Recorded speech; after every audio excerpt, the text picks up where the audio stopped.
தற்போது கிடைத்துள்ள அண்மை செய்தி. கடலூர் மாவட்டம் மேல்கவரம்பட்டு பகுதியில் மின்சாரம் தாக்கி 12 பேர் மயக்கமடைந்திருக்கிறார்கள். இவர்கள் பண்ருட்டி அரசு மருத்துவமனையில் சிகிச்சைக்காக அனுமதிக்கப்பட்டுள்ள நிலையில் இதுகுறித்து போலீசார் விசாரணை செய்து வருவதாகவும் தகவல் கிடைத்துள்ளது. இதுகுறித்த கூடுதல் தகவல்களை தருவதற்காக செய்தியாளர் விவேக் இணைப்பில் இருக்கிறார். வணக்கம் விவேக், எப்படி இந்த மின்சாரம் தாக்கி இவர்கள் மயக்கமடைந்தார்கள்? கூடுதல் தகவல்களை பதிவு பண்ணுங்க. வணக்கம் பவித்ரா. பண்ருட்டி அருகே உயிரிழந்தவரோட உடலுக்கு அஞ்சலி செலுத்திய போது மின்சாரம் தாக்கி 12 பேர் தற்பொழுது மருத்துவமனையில் சிகிச்சை பெற்று வராங்க.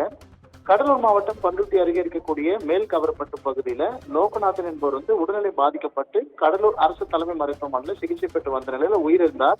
இதனையடுத்து அவரது உடலை அஞ்சலி செலுத்துவதற்காக அவர் இல்லத்துல ஃப்ரீசர் பாக்ஸ் வைத்திருந்த பொழுது அங்கு அவருக்கு, அதாவது உயிரிழந்த லோகநாதனுக்கு அஞ்சலி செலுத்துவதற்காக அங்கு வந்த சிலர் அந்த ஃப்ரீசர் பாக்ஸ் பெட்டியில கை வைத்த பொழுது அதுல லோகநாதனோட மனைவி சாந்தி உள்ளிட்ட அதாவது 12 பேர் கிட்டத்தட்ட அந்த மின்சாரம் அந்த ஃப்ரீசர் பாக்ஸ்ல கை வைத்ததுனால மின்சாரம் தாக்கி 12 பேருக்கு மயக்கமடைந்தனர்.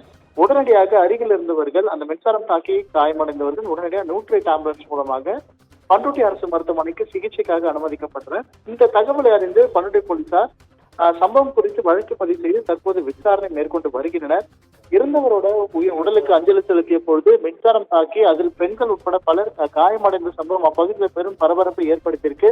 உடலுக்காக அஞ்சலி செலுத்தும் போது அந்த மின்சாரம் ஃப்ரீசர் பாக்ஸில் வெளியாகி அதன் மூலமாக அவர்கள் பாதிக்கப்பட்டு குறிப்பிடத்தக்கது. தொடர்ந்து இது குறித்து போலீசார் விசாரணை மேற்கொண்டு வருகின்றனர். பவித்ரா, தகவலுக்கு நன்றி விவேக்.